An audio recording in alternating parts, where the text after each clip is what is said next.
program.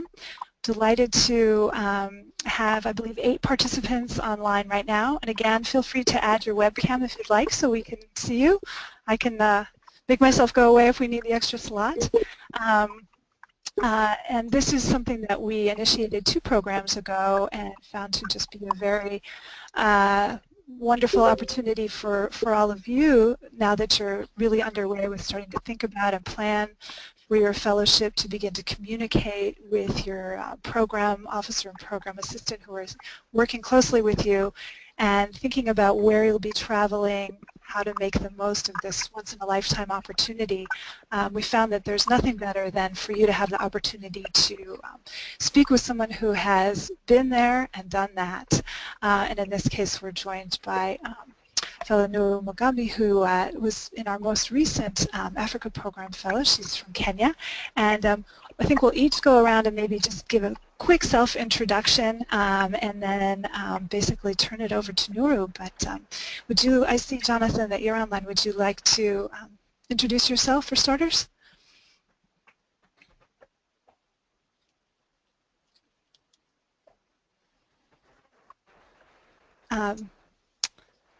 Anyone can feel free to jump in. I think we might have just lost him.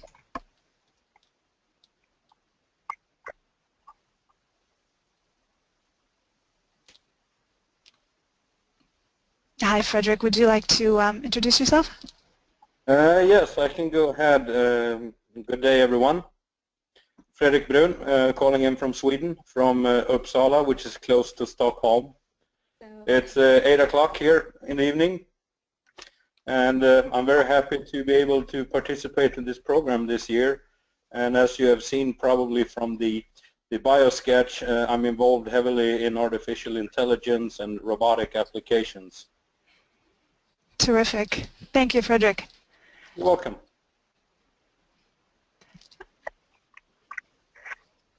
I see that Doloroso, Sangita, Fatima, and Katarina are also all online. If any of you would like to jump in next.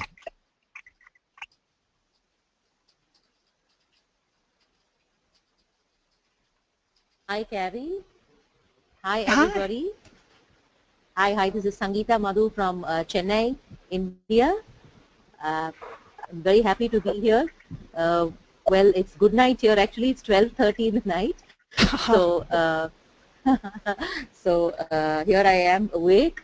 A very big hi to everybody. I'm really happy to be here. I'm a clinical psychologist based in Chennai, the southern part of India. Waiting to meet all of you. Wonderful.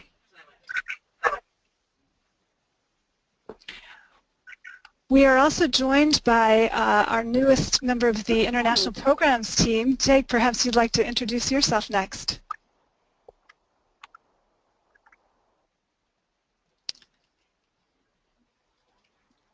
No, I think your sound might be muted, the microphone icon. Can you hear me? Yes. Okay, Whoever you can. Yes, who is this? Dolorosa, how are you? Hi. Hello. Hi, good to hear from you. Yes. Are you able to add your image, Dolorosa? Can you go on the webcam? But I am on my, I've just put my video on. I'm wondering what is happening. Well, okay. We can hear you fine if you'd like to. You know, it's pretty night. It's night, that's why, I don't know. Ah, there we go. Yes, yes. Okay, this is Great. Dolorosa Duncan, Tanzania. I am currently working with Pathfinder International in one of the regions of Tanzania. I think that's all for now. So I'm EF 2017.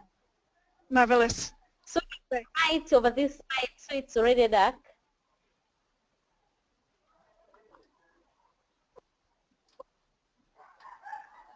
Have you heard me? Yes, we can hear you, Dolorosa. Yes. Yes. Okay. Yeah. And I know Katharina is still on the line, I think. Jonathan and Fatima. Yeah, hi, can you hear me? Yes, we can hear you. Hi, it's Fatima. Yeah, sorry, I sound a bit drugged. I just got back from the dentist, so this is not my normal voice. You sound just fine. Hi everyone, my But name's sorry to hear. Okay. So my name's Fatima Kari Mohammed, and I'm from Nigeria. I run an organization called the Like Minds Project, which works with vulnerable communities in Nigeria, in different regions, but particularly in the Northeast, where, as you all know, we're currently fighting an insurgency, and there's a huge humanitarian problem up there. Yeah, and I was originally meant to be part of the Africa Fellows last year, but unfortunately I wasn't able to make it because I was nominated for a position at the AU, so I had to run a campaign, which unfortunately was very successful, but we didn't win the elections. So I'm lucky enough to have another opportunity to do this fellowship, and yeah, and I'm honored. Well, we're delighted that your circumstances are permitting you to join this group, and it's particularly fitting that Nuru is leading this discussion since she was in that Africa program as well. So we have a couple of other fellows still to invite to introduce themselves if you'd like to jump in. Hey, can everybody hear me? Yes. Hi. Hi. Hello. Hi, I'm Katerina. Hello. Sorry, I had to log off and on again. I don't know, my mic wasn't working. Hey, I'm from Germany. I'm really happy also and very honored to be part of this year's program. And I'm actually, I founded a craft beer startup a little bit more than 2 years ago. So yeah, very fun topic for sure. And the craft beer revolution is only just taking place in Germany. And we just opened up our own brewery and restaurant here in Berlin. It's going really well. And actually, yeah, I'm gonna research on the sustainability in the craft and food industry. I'm really excited about the trip, and looking forward to meeting you all. Wonderful, as are we. And I see that Jonathan has been logging on and off, but I think we've had an issue with the sound. I don't know if you're back as yet. I see your image coming in. Hi. Hi guys, how are you? Hi. Awesome. I have to and connect again, connect over. I'm Jonathan from Bogota. It's 2 p.m. here, as in Philadelphia. I'm so happy and proud to be part of Eisenhower Fellowship. I'm a professor of macroeconomics in a public university here in Colombia, and I'm also the vice president of the Colombian Banking Association. And as I said, I'm so proud to be part of this program with an outstanding group of people. Wonderful. Well, thank you everyone for your introductions, and now it is my honor to turn it over to one of the fellows with whom I had the privilege actually of working last program. Nuru, would you like to introduce yourself and then perhaps launch into a discussion about, you know, you've been at exactly this point and might very well know what the kinds of questions and thoughts that are going through everyone's minds as they start to really conceptualize the project they'll be working toward and articulating the fellowship objectives and thinking about how to make this time fruitful in building toward the future projects that are intended for the return post-fellowship.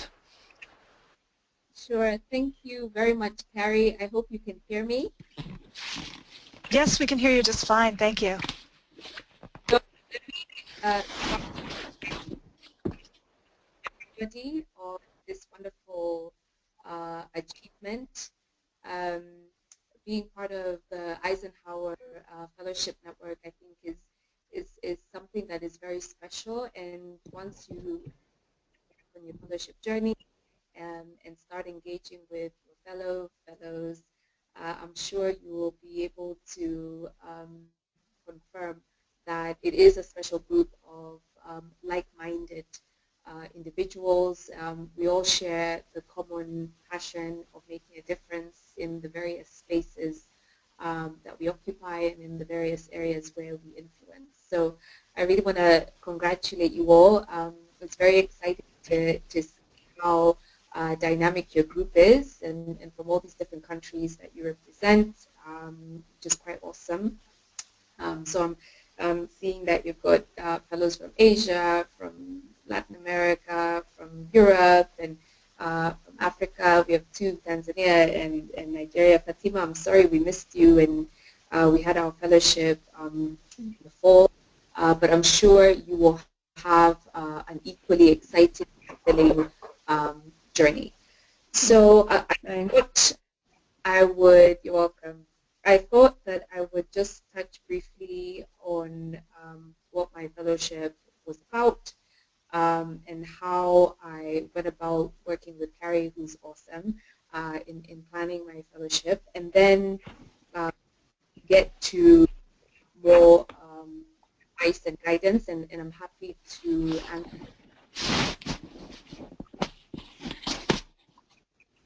if that's okay. That sounds great. Thanks. Okay, good. All right, so we all have a project focus. So my focus, I work in the financial sector in Kenya. So my focus was around the broad theme of changing finance and financing change. We all know the financial sector is post financial crisis, has been going through very reflection about what is the future of finance and what is the role of the financial sector, and more specifically banks, in contributing to social well-being and environmental well-being. So my focus for my project was looking at how to ensure that the financial sector in Kenya contributes to economic growth in a sustainable way, and specifically looking at the green finance space. So my project was looking at building or developing a green bond market in Kenya, and then also looking at how banks can contribute to the emerging economy, which really is the whole business economy in Kenya.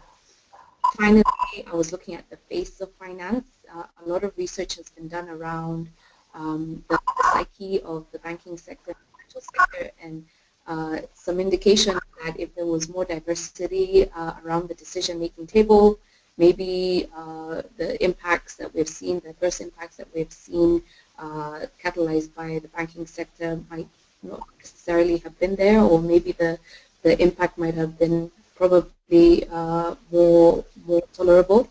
So really looking at where are the women in the financial sector. So those were the three broad areas: changing finance, so trying to refigure and reconfigure the banking sector to be more sustainable, financing change in regards to developing a green bond market so we can invest more in a sustainable economy, and then the face of finance.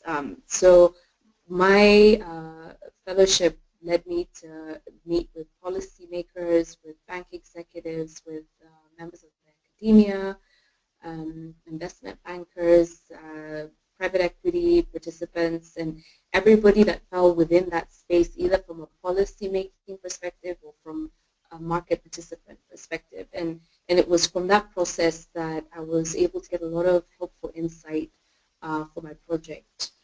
And I think when you go through your manual, your orientation pack, you will see some material just encouraging you to really spend some time thinking through what your project is. And the reason why that's really important is because once you get in the field, once you start having your meetings, it's very important that you're very clear on the direction you want to go. So that way, when you're experiencing and participating in the various meetings, it will feed into your process. And in the event that you decide to deviate from your project focus, at least you will be able to recognize why you are changing your scope. So I know your program officers will encourage you to document what your thematic areas are, what your objectives are. That's very helpful. But obviously keeping at the back of your mind that as you experience important people that you're meeting, that you might change your scope entirely. So, Katharina, you might decide that you may no longer want to do the beer business. You might go into something else in FMCG, possibly. But I think just stay open to the fact that as you your journey, you some insight, change perspective. So it's always good to be flexible, but having a plan going in is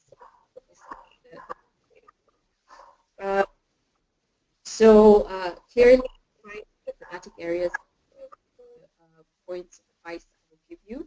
The second is because your meetings will be very tight on time, so I think you'll be guided to have between 2 and 3 meetings per day. It's very important that you do your research beforehand. So you start the meeting from a point of information, and that way you can really get into a practical engagement. A lot of the people that you will meet might be very short on time, might be very busy, they might not have read your bio, they might not have been familiar with the Eisenhower Fellowship. So how you structure the meeting is very important, where you quickly introduce what the fellowship is about and the focus of the fellowship, and immediately go into your thematic area and your focus. So whoever you're meeting can quickly see how they can either support you or partner with you or connect you with somebody else. You don't want to spend a lot of your time getting to know the organization. These are things that you can do before.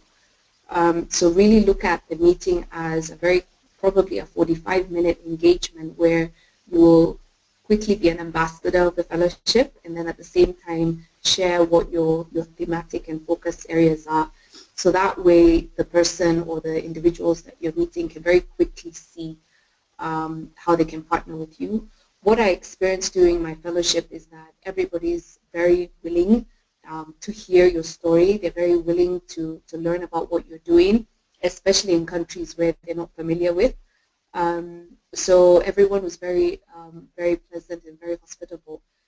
But obviously, the pleasantry is helpful, but it's good to have a practical end to that. So it's good to know going into the meeting what you want out of that meeting. So that's the other thing that I would recommend. So my tip number 2 is research to meet. So you don't spend too much time asking questions about the organization. At least you can have a more practical engagement based on your project focus area. The third tip I would recommend is getting to know your fellows, your cohort that you're traveling with or you're on fellowship with, getting to know, and it's really interesting to hear how dynamic and diverse your areas are. But as you get to know each other, you might find some commonalities, some common threads for possible collaboration, insight learning. So go into the fellowship knowing that as much as you have a project focus and you're going to meet certain individuals, part of the process is also getting to know your other fellows and getting to learn about the countries that they're from and getting to learn from those markets. So I really want to encourage you all to maybe form a WhatsApp group. We created a WhatsApp group and it's still very active. It's actually too active. It's too active. We are literally engaging every day, and our fellowship ended on the 14th of November. So we've become a very active Africa Fellows network. So I want to encourage you with your network to form a WhatsApp group and really stay engaged because you never know where your paths might cross again, and hopefully they will cross again. And definitely leveraging on the LinkedIn network, such platforms to stay connected. I think I'll stop here and I can take some questions, and then maybe Kari, if you also want to point out some areas that you might want to bring out, I'm happy to do so. Absolutely, but I would be glad first to turn it over to the fellows who are listening today to see if you have any questions that you would like to raise. And be sure to unmute yourself before you speak.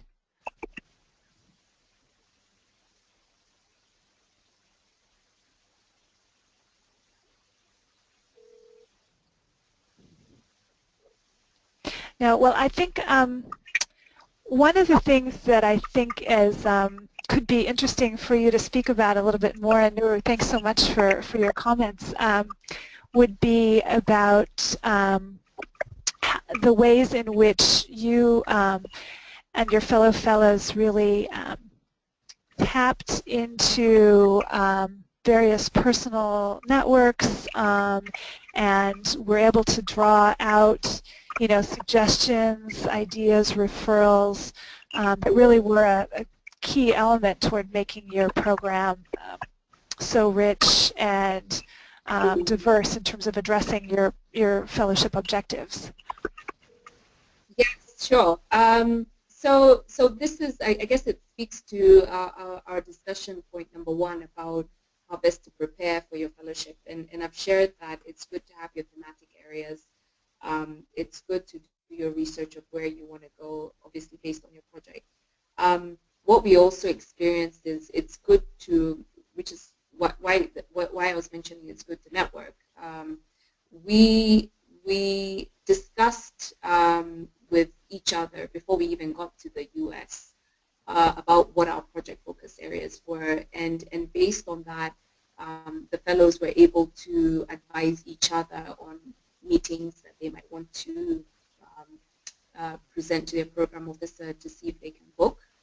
And then also individually, because our project focuses areas were very much tied to what we do on a daily basis, we already had an idea of certain organizations that we would have wanted to go to, and maybe, you know, a colleague or an associate or an affiliate organization that might have a connection to the organization you might want to go to. So you get introductions made. And by taking that initiative, I think it really helps your program officers in instances where they might not have a direct connection. So that worked very well for a number of the fellows, myself included, where there's a specific organization I want to meet or I want to engage with.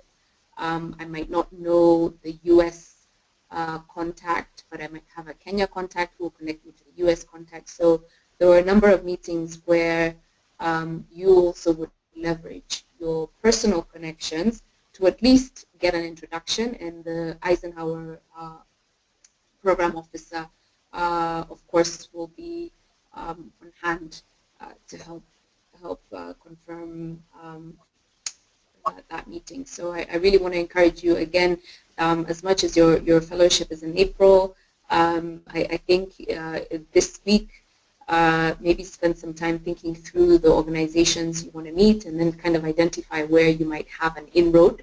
And for those organizations where you have an inroad, it's good to go ahead and get those organizations, give some visibility to your program officer so they can help you schedule those meetings, because those will be some of your quick wins.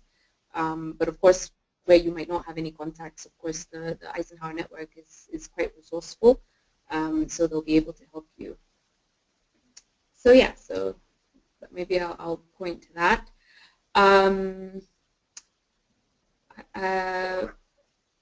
I think to the second discussion topic about what's your pitch going to be, it's kind of like what I was talking about before, where you have a thematic area. And I shared with you my thematic area was changing finance and financing change. And it helped me by putting it under that broad, under that umbrella. It really helped me also compartmentalize my focus areas, and it really helped me with engaging the various meetings, because some people will help you in one area, some people might help you in all areas. So really knowing how to compartmentalize your project or your thematic areas also helps you have a very productive meeting. So I'll encourage that. as well. The other tip I'll encourage that I didn't do and that I should have done is research. On the Eisenhower website, you can look for fellows, the alumni network. So when you're going into a specific city, it's good to research fellows in that area if they're within your area of interest, and reach out to them. I never did that, and it's only in hindsight that I realized I should have done that. So I would encourage you to also do your homework on the fellows network, to see where you're going, and if there are fellows in that area or near that area, and try to see how you can include that in your itinerary. So I don't know if there are any questions.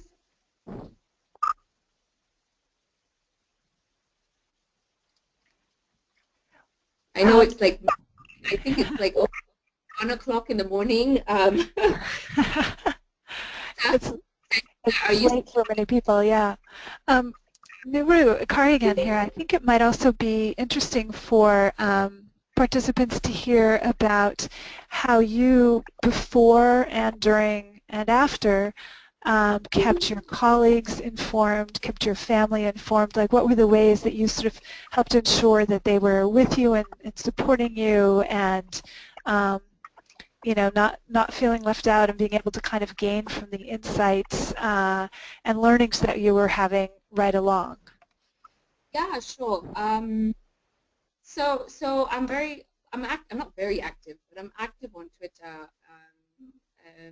less so on Facebook, and I'm active on LinkedIn. So I used the Twitter platform to keep people engaged.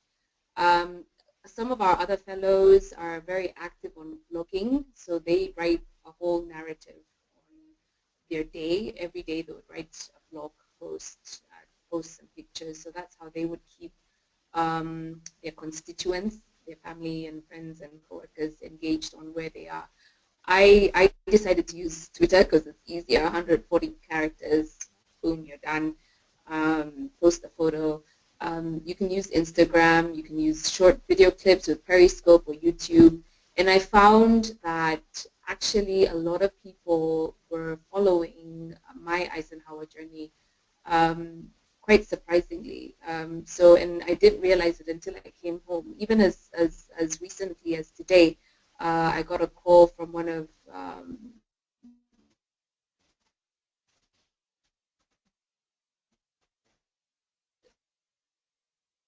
random supplier who I worked with maybe a year ago, was just calling to see if I'm back in the country because I'm no longer posting. So you would be surprised how interested people are in learning about what you're learning about. So I think I would really encourage you, if you're not a writer, I do a lot of writing, but I just didn't have time to do a lot of writing during the fellowship, so I used Twitter. So I encourage you to do that. I also set up a GoToMeeting account, the same platform that we're using. I went and subscribed to GoToMeeting for myself. I paid the subscription, and that's what I use to stay in touch with my office. So I would 3 times a week. I know Carrie is not happy about that, but 3 times a week I would have a conference, a web conference call with my team, just so we can stay on track. Some of us are not able to completely de-link from the office, so it's important that the office feels that you're still engaged, especially if you're going through a difficult time, which we were going through in Kenya. We were going through many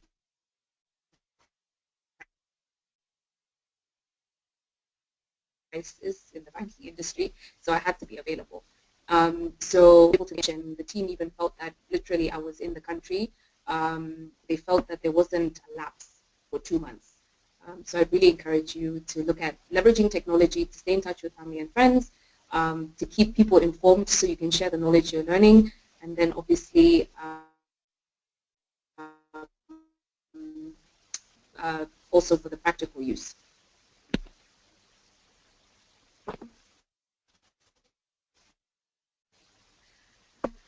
Now, my phone is about to die, so give me a second to charge it.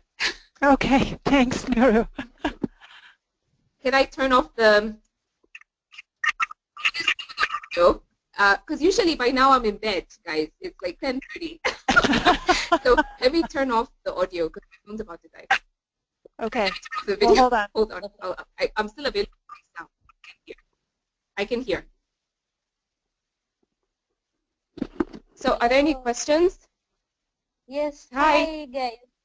Sorry, Nuru, my internet today is not working well, so I did not hear much. I'm sorry if I'm going to ask the question that you have responded, but I'm curious to know about. Did you hear what I said? Yes, I can hear you. Okay, so Nuru, I just want to learn from you on like how did those meetings help you? Like so far, I think it's like 3 or 2 months ago since you came back. So like how was it helpful to the work that we are doing, like in relation to the project that you wrote? Okay, so sorry, I've had to move. I've moved location so I can be at my so I can. No problem. Actually, my internet is not working very well, so I'm just trying to hear you. Be plugged to power source. Sure. So what was helpful for me was because the project I had was directly tied to what I do on a day-to-day basis. My meetings were very practical. So I was able to explain what my project focus is, and I was able to explain what I was seeking. Either I was seeking information, either I was seeking best practice to learn, either I was seeking collaboration or an introduction to another organization. So within the work on green bonds, I had some very good meetings with capital market participants and with the Bankers Association and with World Bank and IFC. And during my fellowship, I developed a funding proposal, which I was able to share post the fellowship, and there's some strong indications that the IFC and the World Bank will be coming on board to support my project. They're not giving me any money, unfortunately, but they are going to be providing me with human resource support, which I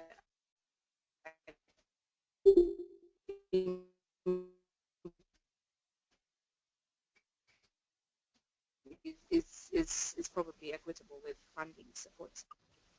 So that's a real outcome from the fellowship. The other area that I was able to get some really good insight is on the SME program, the small business program that I'm getting off the ground.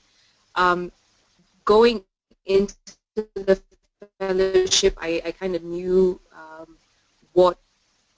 I kind of had a vision of where the program is going to go and where it will terminate. But during the fellowship, I realized that this program can be so much more dynamic. So originally, I was thinking about creating a platform where banks and small businesses will kind of like matchmake and get together.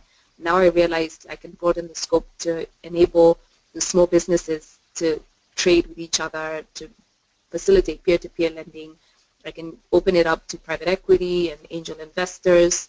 And it was from the fellowship experience that I was able to, I couldn't see it before, but I was able to broaden the vision of the program. So I think the question I remember asking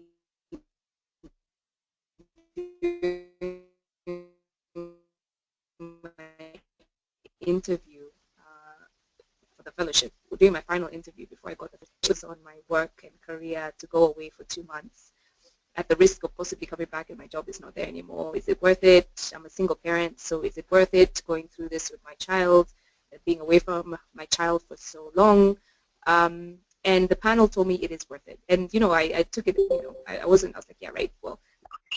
But in hindsight now, having gone through the fellowship, I think it's an important journey that probably all professionals should go through.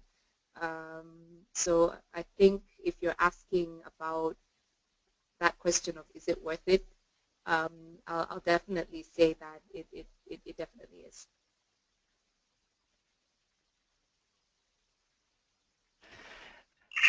we're very relieved to hear that's your answer, Nuru. That was very helpful. I wanted to ask you, Carrie, I can see you are recording. I hope you heard her properly. Like, all the records are great because, you know, I was just like in and out. I heard most of the things, but then I missed some. So I am just hoping this record will help us. Absolutely, Dolorosa. We will be sending out a link shortly with the full recording of this for you know, all of you who are participating if you weren't able to hear it fully, as well as the other fellows. So this will be accessible to you at a time of your convenience to listen later on, definitely. Thanks. I have another question. I hope I'm not talking too much and maybe Thank you. Go ahead. Absolutely. giving another. Okay, Nuru, that was very helpful, although I did not hear the whole explanation. But then my other question is about, I've seen in your key discussion topic is about like how can we successfully talk about ourselves, and at the same time also, in addition to that question, I wanted to ask like which kind of questions were you asking those people that you met?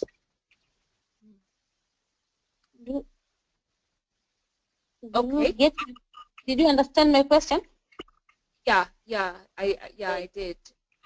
So how did I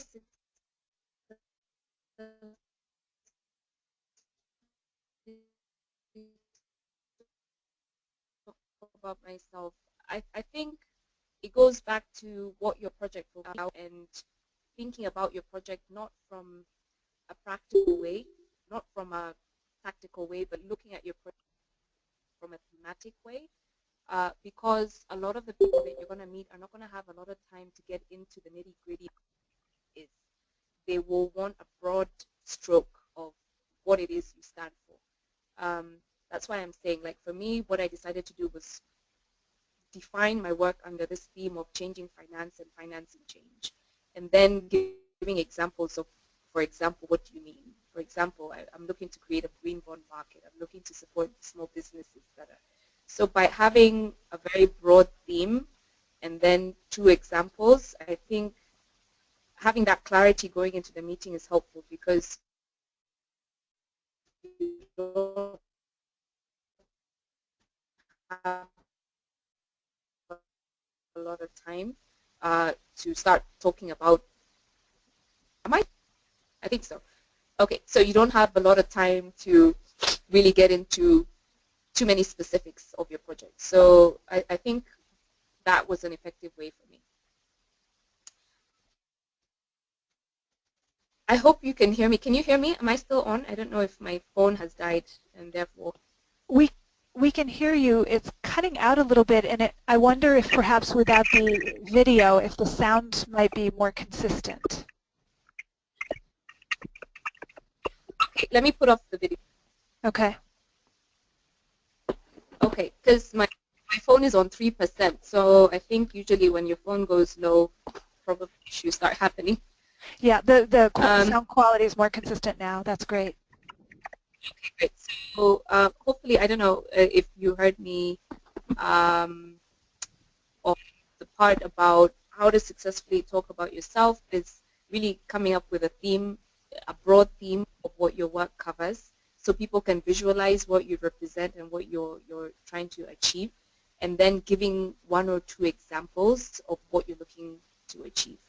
And really stopping there instead of getting into the nitty-gritty of what your project is, because you're meeting people that might not have a lot of time to get into the weeds. So you really want to be very clear at a high level what your project focus is and examples, and then what you're looking for in the meeting. Are you looking to gain best practice? So basically, are you looking to ask them specific questions about how they've done something? Are you looking to network? Are you looking to partner with them? Do you want the person you're meeting to introduce you to another organization? So it's very important that you kind of, going into the meeting, kind of pencil down what you want from the meeting. So that's been helpful. The types of questions we got asked really just depended on who you're meeting. So I can't give you frequently asked questions.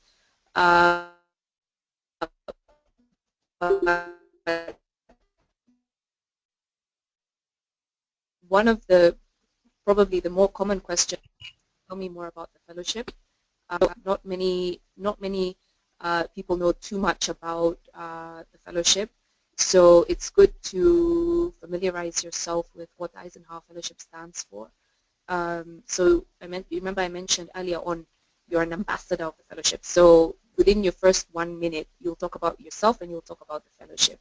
So it's good to know very broadly what the fellowship stands for, and how we're a network of professionals in public and private sector that are looking to, really create a positive impact and promote partnerships across the global community. So it's good to kind of know how to articulate that. So questions about what's Eisenhower Fellowship, so it's good to be prepared. And then just people are always interested, if they're not familiar with your country, they'll ask you a few questions about your country. If they're not familiar with your industry, they'll ask you a few questions about your industry. But I think questions.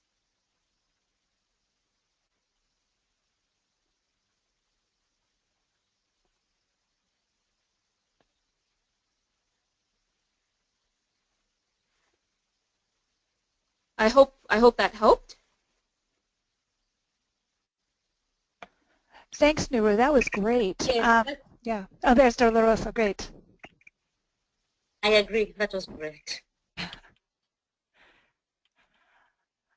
I wonder, Nuru, I know you mentioned, not having researched USA fellows who are scattered throughout the country, but I know you did have a chance to meet a few of them, and if you want to speak at all about sort of the experience of being joined by some of the USA fellows during the opening seminar, meeting up with a few key individuals during the travel, and then during the closing seminar, and sort of what that contributed in your experience to your fellowship. Yeah, sure. So during the first week of orientation, we were the Africa program was being oriented with the Zhejiang U.S. fellows. So it was like a dual orientation for 2 different programs. So that was awesome because we were all starting this journey together. We were focused on the U.S. and the Zhejiang was going to China.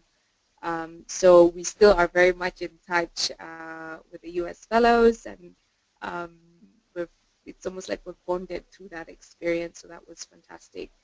I still call out to a couple of the U.S. fellows just for advice about the work that I'm doing, and they've been quite gracious. During the course of my fellowship, we got to interact with a number of fellows, and this was facilitated by our program officers, so that was also great. But the point I was raising is that you might have some downtime or some extra time within your program where you might not have a meeting booked. So you have options, obviously, to tour and get to know a new place, which is fantastic. And then also, if you're free for dinner and, there's a fellow that maybe is not already on your program and you're interested in reaching out to, I think it's good to be proactive, but obviously keeping your program officer advised on potential meetings so they don't book you for a meeting when they've already booked your own personal engagements. So yeah, so that's one of the recommendations I'd give.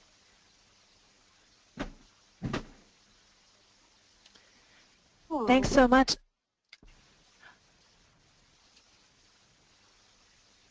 Are there other questions from among the participants today?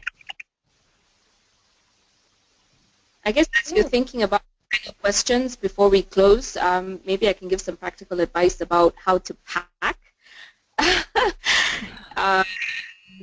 So your manual will tell you to pack light, and you'll think, yeah, whatever, I don't need to pack light. I need to carry my suits, and I need to carry my shoes and my makeup and all that stuff. So I really will encourage you to pack light. So the reason why is, and we really didn't appreciate it from the reading material. I don't think the material got into the why you need to pack light. U.S. airports have a minimum baggage allowance, I think, of 50 pounds. If I'm correct. Is that right, Carrie? 50 pounds? That's right. Yeah, about 23 kilos. Yeah. So anything over that, you're going to pay per pound. And what happens is, as you're going from city to city, depending on how your program is structured, you're going to be meeting people who will be giving you brochures and reports and T-shirts and sweatshirts and umbrellas and all sorts of stuff that will just keep weighing you down from city to city. And quite heavy baggage fees. So if you go in heavy with a lot of baggage and you're adding baggage along the way, for not only a cumbersome and difficult journey, but obviously it will become expensive. And it's something that we felt that we were not advised completely about. So I will definitely caution you, pay attention to that recommendation as a firm recommendation, not a suggestion. Right? And then what I ended up doing towards the second half of my Eisenhower journey was I just started washing a few clothes. I wasn't carrying a lot of clothes. I was fortunate enough that I was able to dump a lot of my stuff at my sister's house. Between trips, you're carrying a lot of stuff, and I noticed it was really taxing for the fellows who didn't have someone to ship their clothes to, or someone to ship books and brochures to. It, heavy stuff physically can be very strenuous. So I definitely recommend, if you have personal friends, if you have friends in the U.S., have them host you so they can be your base. So you can ship stuff to them, or you can stop over at their house to dump stuff as you go to your next city. I would recommend that, because also sometimes it's nice to stay with friends and family, so you're eating a home-cooked meal, because it can be difficult to be on the road for that many days. So again, it goes back to the point that you should do your research. Don't just work until the day before you get on the flight to start your fellowship. Start doing your research now. Who do you know in the States that can host you? Where do you want to go? Who do you want to meet? So start your planning now so you can have an awesome experience.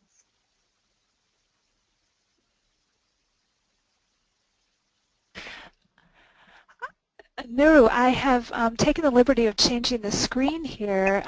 We're seeing here the fellowship experience encompassing opening seminar, which you discussed a bit. We would spend the first week in the Philadelphia area, joined by some of the USA fellows who will also be traveling this year.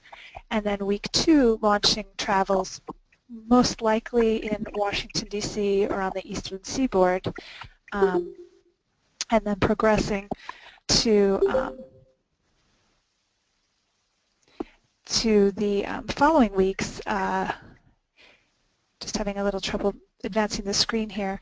And I wondered if you, Nuru, might just spend a couple of minutes sort of talking about the your experience during the time, sort of how your energies held up, how your learning evolved, and how your your kind of self-structure in terms of keeping track of this enormous volume of ideas, inputs, and as you mentioned, sort of physical items, all how that all progressed over the 7 weeks that you were actually on fellowship. Yeah. So what was helpful for me to keep everything on track and basically catalog the various meetings and the various ideas that were coming out and the insight that was coming out from the meetings is I had a journal. And I had actually 2 journals. One journal was for the week 1, which is your seminar, the kind of like the opening seminar, which is kind of like your induction. Then I had a second journal that literally is all my meetings during the fellowship, and I very clearly outlined and structured my journal entry based on who I'm meeting and what do I want from this person, and I would list out what I want from them and what will I focus on, because like I said before, some people you'll be meeting, maybe your entire program focus is not relevant to them, but just maybe one specific area is relevant. So really kind of thinking through in advance and kind of sketching that out in your journal is helpful for me. And then obviously as you're going through the meeting, just noting down your insights. So the journal that I have, I still refer to it, actually I'm still referring to it as I go about my work. And it helped having it in a format that it's actually a permanent record, so you want to invest in a good journal because you'll probably flip back to these notes in a year's time, in 2 years' time. You never know when you're going to go back to an idea or an insight. So I'll recommend that you look at how you're going to catalog and capture the meetings. As much as we're now a digital generation, I don't think using a tab where you type in your notes, I'm not sure, I'm not sold that that's the best way to go. I think a literal journal where you write it out might be more sustainable in keeping your material and your thought process, and you're going to scribble and draw all sorts of things as you're going through your meetings. So you really want that flexibility that I don't know a tab or an iPad might give you. So that's one of the things. So our opening seminar was in Philadelphia. We got to meet a number of the trustees and the supporters of the fellowship. So that was also very great. I was able to network with a few of them. We are now connected on LinkedIn. So it's always good to be gracious when you go for the social events, to reach out to the individuals who actually are supporting and actually funding and financing you to be there. So in addition to being gracious and thanking them for the support, they also are great contacts for you to have. I can see the slide here about the program retreat. We got to go to the Grand Canyon, which was an awesome experience. I consider it kind of like a team building experience for the fellows. We had a great time, and we were able to really bond during that trip. And then during the closing seminar, this is when we decided as the cohort that we would continue staying engaged. And that's when we set up our WhatsApp group. And that's when we agreed that we would look for projects to work on cross-country. So we used a little bit of our closing seminar time to do that. And I would also recommend that to you because you're going to go through this experience and hopefully you'll be able to make connections across your group.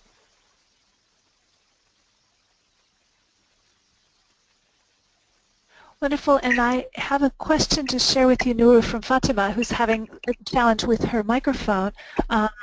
She asks, can you say a little more about the challenges you've faced, if any? Oh my. Okay, so from a transport perspective, as much as I had lived in the US for about 13 years, believe it or not, transport was a challenge for me.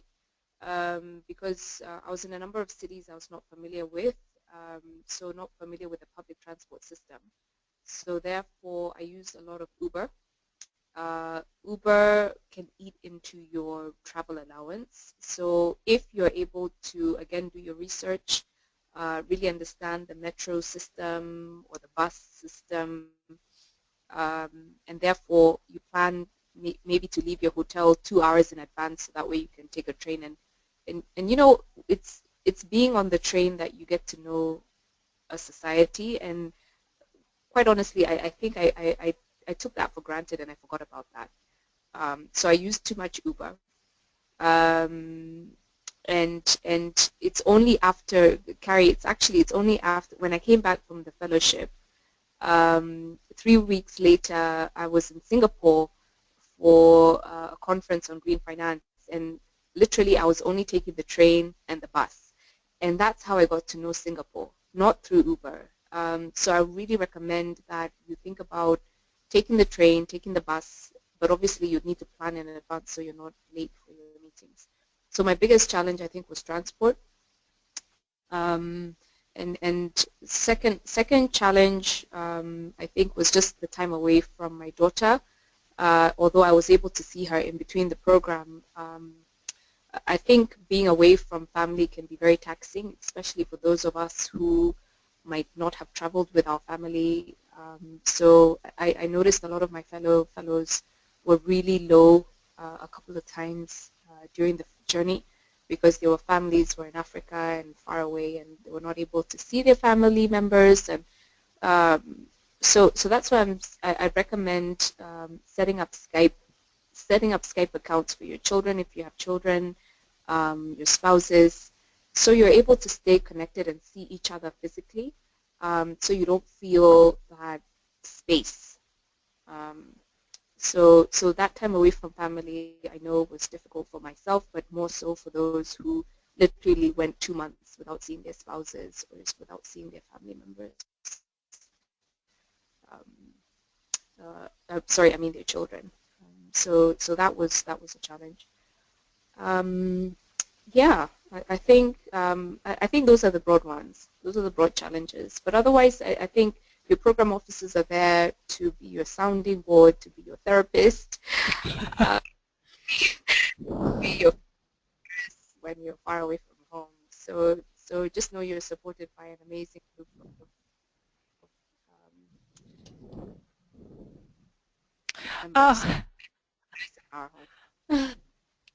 Sorry, we missed the last bit there, Nuru. Do you mind repeating? What did I say? You were talking about getting huge support from your program staff, and then it sort of faded out a little bit.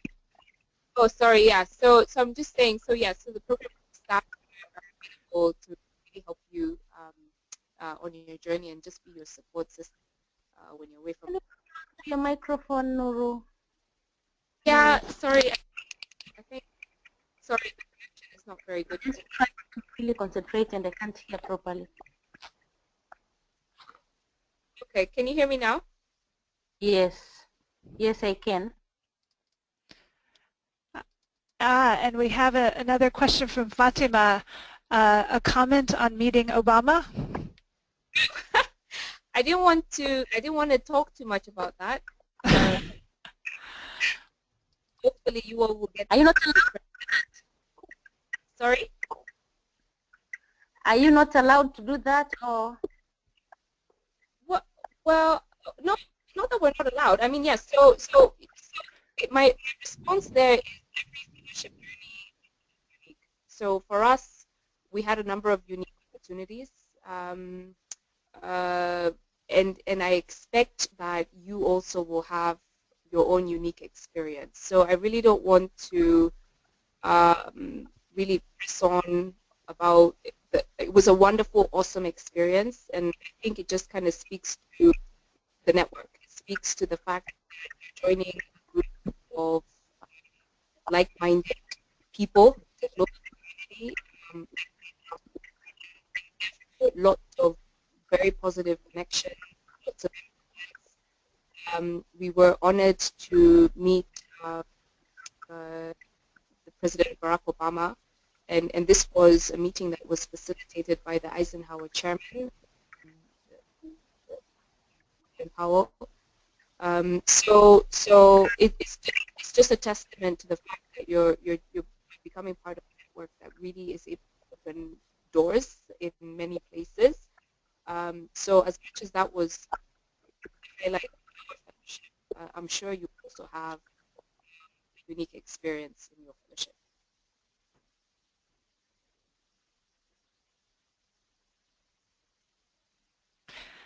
That was beautifully put, Nuru. Thank you. There were a number of extraordinary experiences, as you said, and there are in every group. So the memories will be made, fear not. Well, I want to thank all of the fellows who've joined us today for a very rich hour of conversation, and especially extend huge thanks to Nuru for extending your bedtime here to be with us today. And share your wisdom and insight. I'm sure it's bringing about a little bit of nostalgia to be thinking back to this stage. But we're really grateful for helping to sort of bring clarity to thinking about this program that has so many parts, and there's so much opportunity and so many ways to really with enough planning and kind of careful and thoughtful strategy, make it truly a powerful experience, and one that we hope will absolutely live up to all of your expectations. So I don't know, Nuru, if you'd like to say any final words before we sign off here today. Well, really just to close again by congratulating you all. I took note about your areas, and obviously reading through your profiles, I'm looking forward to engaging you on the other side of your fellowship journey. But lots of interesting areas that I'm interested in: artificial intelligence and social impact. Our colleague Bankers Association. So I know that we will continue engaging, and really I want to wish you the very best and a very successful fellowship journey. Wonderful. Thank you so much, Nuru. And we will be sending out an email very shortly with the link for the web recording on this, so that you can come back and catch any parts that you might have missed. We'll then host another all-fellow webinar before you actually are coming in on fellowship. So keep an eye out for an email about that in March. So thank you again all, and we'll be signing off now. Take care. Take care. Thanks. Bye. Thanks. Bye-bye.